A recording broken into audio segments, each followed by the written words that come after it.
बिस्मिल्लाहिर्रहमानिर्रहीम। एक नए वीडियो के साथ मैं आपकी खिदमत में हाज़िर हूँ। आज का जो हमारा टॉपिक है इसमें हम लाइव चैट करेंगे about an issue for FBA inventory. तो let's start this video. Okay, इसमें सबसे पहले हम सपोर्ट में जाके अपना इशू यहाँ पे उसका मेन टॉपिक हम एड्रेस करेंगे। लाइक मैं लिखता हूँ FBA इन्वेंटरी, सॉरी।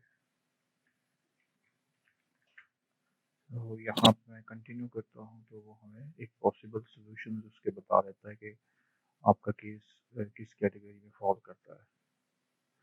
अब उसने हमें इन्वेंट्री के रिलेटेड इशू बताए हैं, तो हम इसको रिजर्व इन्वेंट्री या my issue is not in this list, अगर आपका इसके अंदर है, अगर नहीं है तो आप इसको वो मोर आपको ऑप्शन दे देता है। FBA रिलेटेड है जो हमारा इशू। कंटिन्यू करते हैं तो हमें वो इस इशू से रिलेटेड हमारी जो भी क्यूरी है वो इसमें हमें एड्रेस करेगा। अगर हमारा इसमें से कोई भी नहीं बन रहा तो for example let's suppose I said my issue is this.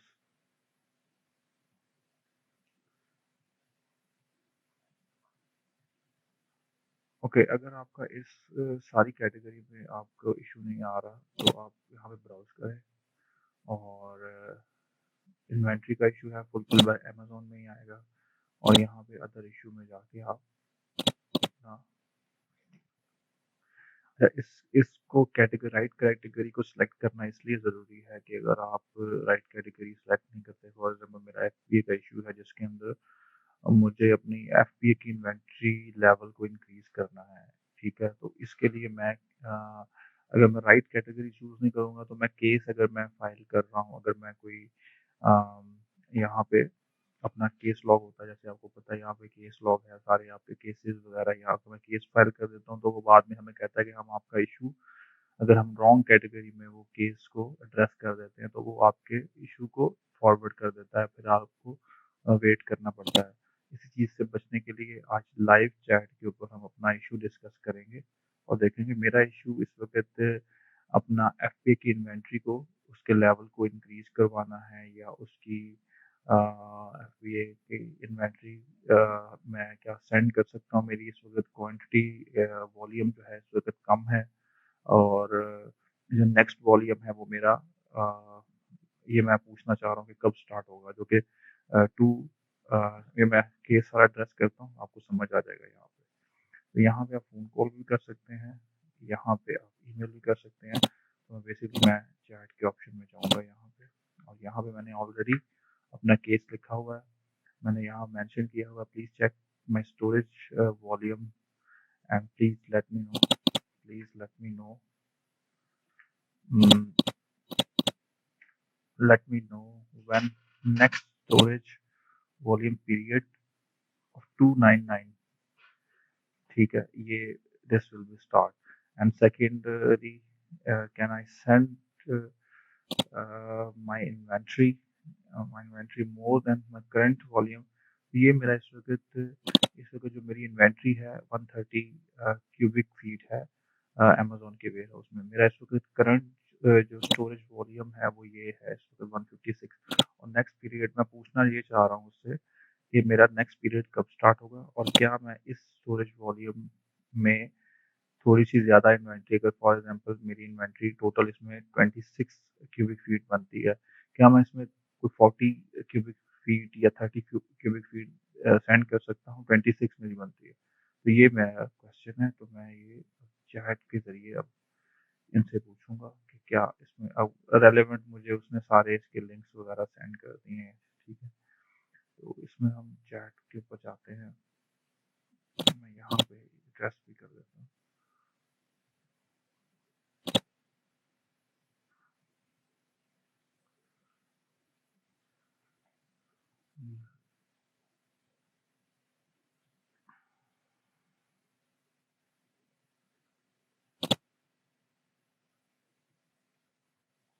कुछ 1-1.5 मिनट के बाद ये हमें अभी देखें विद इन सेकेंड्स के अंदर ही वो कनेक्ट हो गया है।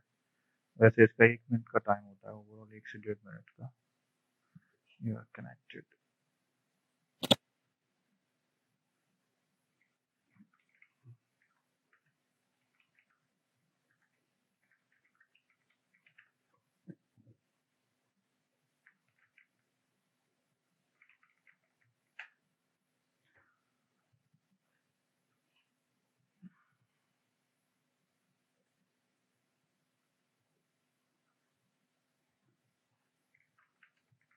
हाँ,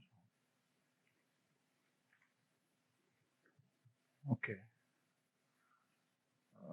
देखते हैं अब हमें क्या इसमें reply. It takes some time because इसके अंदर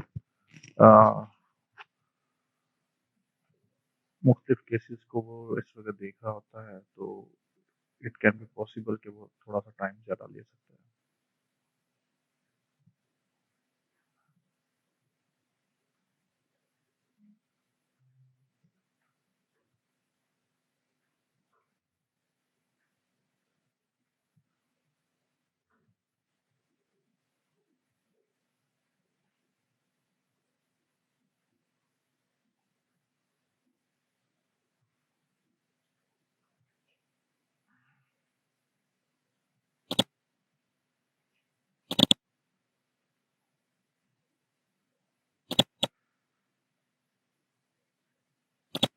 ओके जी, यहाँ पे अब मैंने उसको अपना क्वेश्चन दोबारा अगेन रेज़ किया है, उस पे उसने मुझे कहा, I understand you wanted to know when will the next period start and storage adjustment, please bear with me, I am waiting.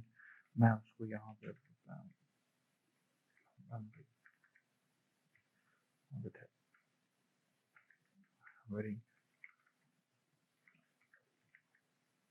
Okay, I am waiting. देखते हैं अब हमें वो इसमें क्या रिप्लाई करता है इसमें।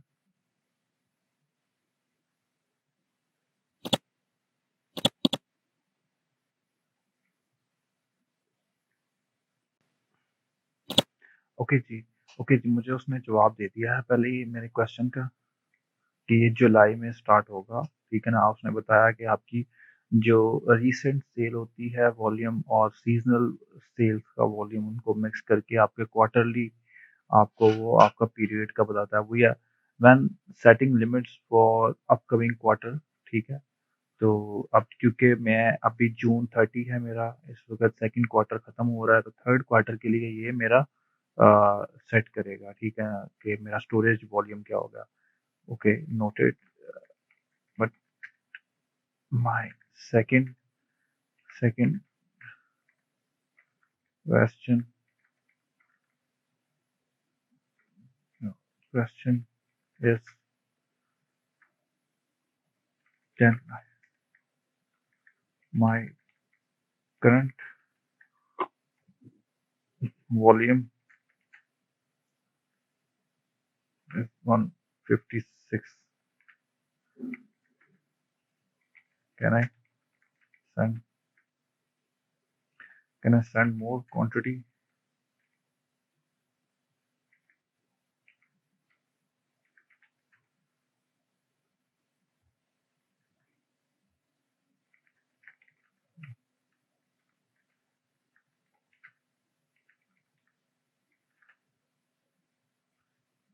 As your season concern, so it will probably start on July. As your season, as your second concern, you cannot send more than 150. If you send more inventory than the storage limit allow, the extra inventory will be refused at the later. हमें इसका जवाब भी मिल गया। अगर हम 156 cubic feet से ज़्यादा send करेंगे इन्वेंट्री, तो हमारी वो जो ऊपर वाली इन्वेंट्री है, मतलब 157 या 60 तक हम सेंड करते हैं, वो 4 क्यूबिक फीट की इन्वेंट्री हो, वो आपकी रिफ्यूज़ कर देगा। वो आपको नहीं, आपको वापस आपके वेयर हाउस में भेज देगा, या अपने ही वेयर हाउस के अंदर उसने एक स्टैंडर्ड का एक ऑप्शन रखा होता है, जहाँ पे वो इन्वेंट्री होती है जो प्लान के अंदर नहीं होती है, तो वो वहाँ पे रख देगा। ओके, मैं अब इसको थैंक यू बोल के okay, okay, I got it. Thanks for your help, for your kind support.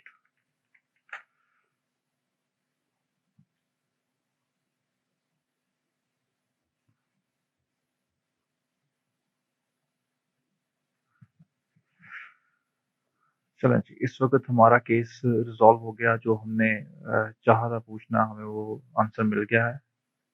अब हम इसको ऑफ कर देते हैं। उम्मीद करता हूँ आपको वीडियो पसंद आई होगी और आप अपने केसेस को ईज़िली सॉल्व कर सकते हैं। यहाँ जाते हुए मैं फिर एक बार रिमाइंड करवा दूँ, क्योंकि ये बहुत ज़रूरी है, आपको आपकी कैटेगरी लाज़मी पता हो कि किस कैटेगरी में आपका क्वेश्चन फ़ॉल कर रहा है। लेट्स सपोज़ मैं अगर अपनी एफबीए इन्वेंटरी का इश्यू किसी और जगह डिस्कस कर लेता है, क्योंकि अमेज़न ने अपने डिपार्टमेंट सेग्रीगेट किए होते हैं। एफबीए इन्वेंटरी का इश्यू है, for example long term storage fees के बारे में आपने क्वेश्चन करना है, तो उसकी टीम एक पूरी बैठी हुई है। उसको इन्वेंटरी स्टोरेज फीस के ऊपर ही वो डील करेंगे, ठीक है ना? अगर आप उनसे पूछना चाह रहे हैं कोई रिटर्न के बारे में, तो रिटर्न के सेक्शन में बात करें, ठीक है ना? वहाँ पे जाके अपनी उस हवाले से आप इश्यू उठा सकते हैं, या आप का कोई क्वेश्चन है एफपीए के चार्जेस के ऊपर है, उसके लिए आप एफपीए स्मॉल लाइट या एफपीए की जो भी उन्होंने डेजिग्नेटेड कोई सर्विस दी हुई है, कोई कैटेगरी दी, उसमें आप अपना क्वेश्चन रखें। तो ये लाज़मी, अगर अदरवाइज़ अगर आप नहीं करेंगे, तो आपके क्वेश्चन को फॉरवर्ड कर दिया जाएगा और मे बी आपको वो फिर ईमेल के थ्रू जवाब देंगे। ईमेल के थ्रू 1-2 दिन बाद, 24 आवर के बाद वो जवाब आता है। और उसमें भी आप फिर, अगर फॉर एग्ज़ाम्पल अभी मैं उससे लाइव चैट कर रहा था, कोई भी अगर वो क्वेश्चन मेरा सही से अंडरस्टैंड नहीं कर पा रहा, तो मैं उसको वहीं पे बता देता है, actually my question is this, कि मैं ये चाह रहा हूँ, मैं ये पूछना चाह रहा हूँ। तो अगर वो आप ईमेल में पूछते हैं, अगर उसको क्वेश्चन की समझ नहीं आती, उसको जितना को समझ आएगा वो उतने का जवाब दे देगा। होप सो आपको मेरी बात समझ आ गई होगी। तो अपना ख्याल रखिएगा और कमेंट सेक्शन में मुझे लाज़मी बताइएगा कोई क्वेश्चन हो इसके हवाले से। अल्लाह हाफ़िज़।